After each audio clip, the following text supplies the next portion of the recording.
And China's own diplomat also summoned this time in Britain. This came after Simon Cheng, a former staffer at the British consulate in Hong Kong, claims Chinese police tortured him when he was detained on the mainland in August. Now, for more on that development, we cross over live to Natalie Powell in London. Natalie, let's talk about the alleged attack on Simon Cheng. How far is the British government planning to pursue the matter with Beijing, and how would this affect British-Chinese relations?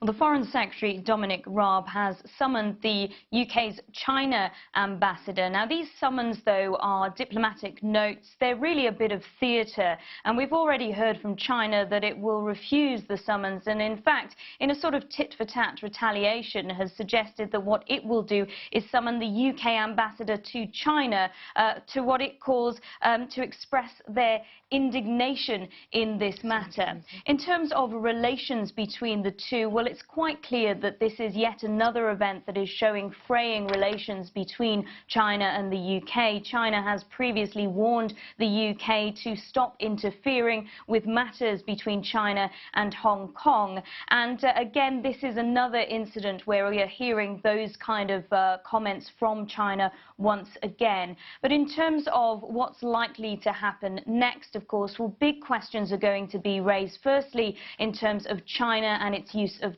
torture, which has been widely reported as a result of what happened to Simon Cheng, but also in terms of the UK government and the fact that perhaps it didn't protect Simon Cheng in the way that it should have done, and perhaps it should have acted sooner with regards to this matter.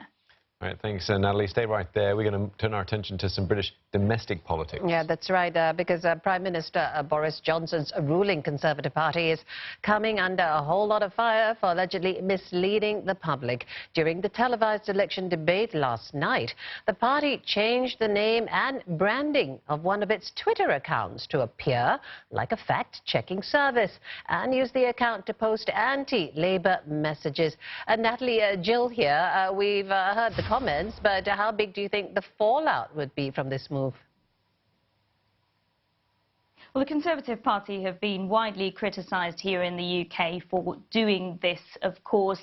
We know that Twitter has come out to say that if it does anything like this again, it will take further action. But we've heard comments from opposition parties such as Labour and the Lib Dems saying that by doing this, by changing the profile name of the Conservative campaign headquarters press office to Fact Check UK, it's deliberately trying to mislead the general public. And in fact, one Labour MP has actually gone to the Electoral Commission on this to suggest that there has been wrongdoing by the UK Conservative Party. Interestingly, though, the UK Conservative Party have dismissed these claims.